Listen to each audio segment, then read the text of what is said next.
Before the samurai emerged, Japan was far from the image of the country we know today. This was a time when the territory of Japan was not yet unified into a single state, and various tribes and clans lived separately, developing their own cultures and traditions.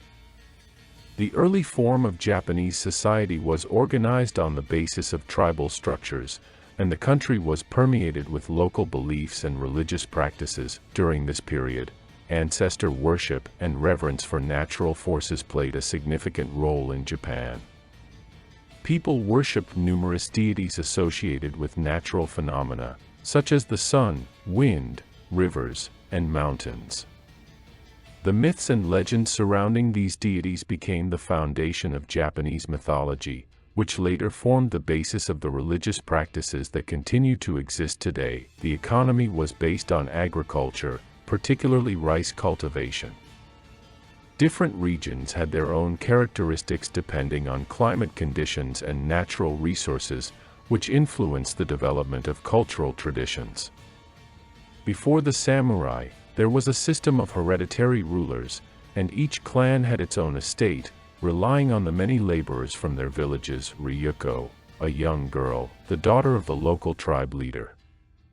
Ryuko dreams of changing her life, leaving her homeland, and becoming a renowned artist.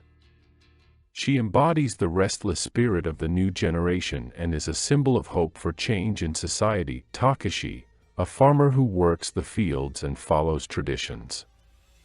Takashi strives to preserve his family's heritage but feels that these traditions limit his freedom and opportunities. He becomes Ryuko's friend and desires to change his fate. Tomuro, the tribe's elder, a wise man who serves as an advisor to the leader. His role is to preserve ancient customs, but also to seek a path of development and unity with other tribes. Yoshiko, a warrior from another tribe who observes the changes in society.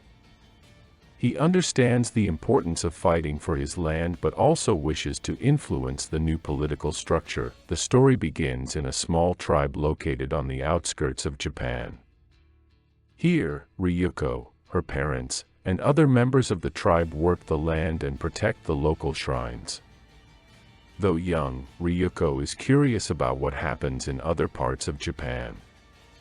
She hears stories from travelers about new ideas, other tribes, and cultures. Her dream is to go to the capital and study the art that, according to her, can change the world.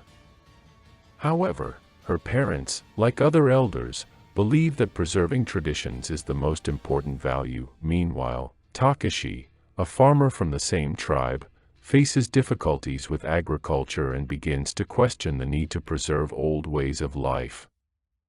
He seeks new opportunities for development, and when Ryuko decides to go to the capital, he joins her in search of change. The plot unfolds around their journey, encounters with new cultures, and conflicts with traditionalists who strive to maintain order in the tribe.